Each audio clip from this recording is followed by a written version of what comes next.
Hey everyone! Today I just have 5 quick tips for you, a few random things I've picked up using Krita. Hope they help anyone who's looking for a few ways to move quicker and easier. Tip 1. How to recolor your line art. One way to up your coloring game is to color your line art. This is something I always do, and here are a few examples showing why this works. As you can see, coloring the line art can take your piece from 0 to hero in no time flat. This is super easy and it works in all programs, not just Krita. Basically, all you're going to do is go to your line art layer or layers and lock them. Usually that's just a small icon of a lock, shown here. This means that you cannot add any pixels to this layer. You can erase them, you can recolor them, but nothing will be added. Then just pick a color, scale your brush to a larger size, and go crazy. I try to use colors that are just a darker shade of the main color of the piece. For instance, here I was able to use all one color. However, for some pieces you may need to use more than one color, say a red and blue dragon. There's no good color to use for line art that won't contrast both of your colors. In that case, I just fill in multiple colors in the line art and then I blur them. You can use the blur brush to do that, or you can use the blur filter, whatever works for you and your program.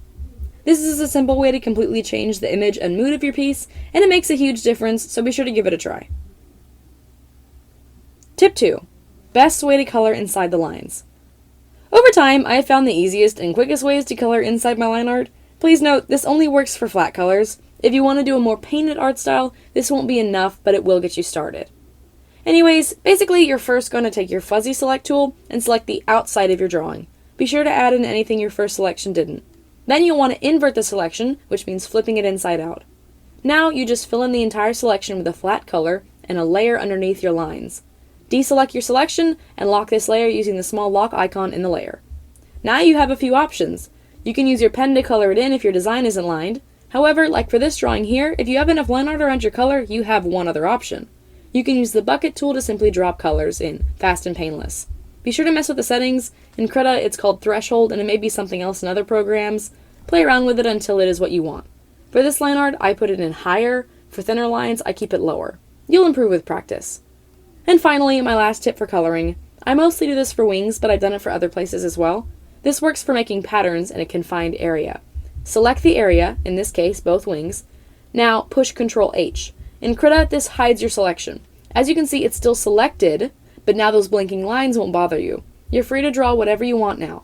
When you're done, simply deselect and move on. Tip 3. Brushes and what I use them for. So people ask me all the time what brushes I use, and although I've listed them before, I'll go ahead and do it again. This is my main line art brush, Ink 7 Brush Rough. I use it for slightly scratchy but overall smooth line art. And I also use it for coloring, especially stripes, spots, or really markings of any kind. I just prefer the way that the edge of this brush comes out to anything else I've tried. This is my other line art brush, Basic 6 Details. I use this for softer line art and for chibis. Also, this is my sketch brush. It has very good pressure sensitivity and mocks a real pencil in a very satisfying way, so it makes my sketching process very enjoyable.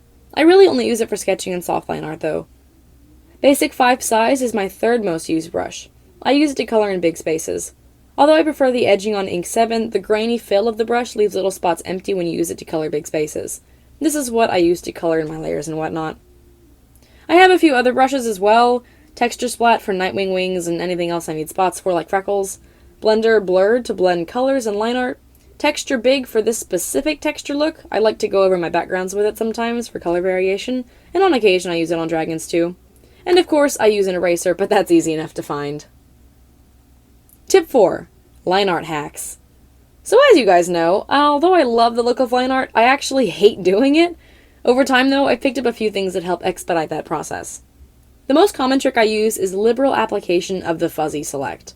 For instance, see here, I've drawn the dragon's head, now I need to add some detail. For me it's easier to do fast, long strokes, but then it runs over the lines, so I simply fuzzy select outside the head and then hit Ctrl H to hide that selection. And then, as you can see, I have no problem adding those details. I use the select tool all the time when I draw. I select inside sections to add scale detail, I select outside to continue the limbs and wings. It saves a ton of time, and it allows you to use wider, faster strokes, which gives your line art a smoother and more natural look. Hopefully this explanation makes sense. I tried to make it seem simple. Another line art trick of mine is actually more of a reminder that when you're doing digital art, the canvas moves. I rotate and flip my canvas all the time to help me put my lines in just the right position for me to draw them easily.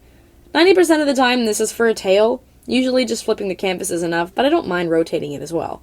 This is just another way to manipulate the process so your hand can move as easily and naturally as possible. And as an added bonus, it lets you double check the proportions of your drawings while you're working. And finally, tip 5, selecting your brushes. One last small tip, if you go over to the brush library, you'll notice that Krita has quite a few groups sorted already. If you want to make your own custom brush group like I did so that you can get to them quickly, simply right-click the brush you want and then click again to tag it. I've only got like 9 or so brushes in my tag, so they all fit in my space with no scrolling necessary. This saves me a bunch of time. And I name my tag Frequent because I'm a weirdo, but obviously y'all can call it whatever you like.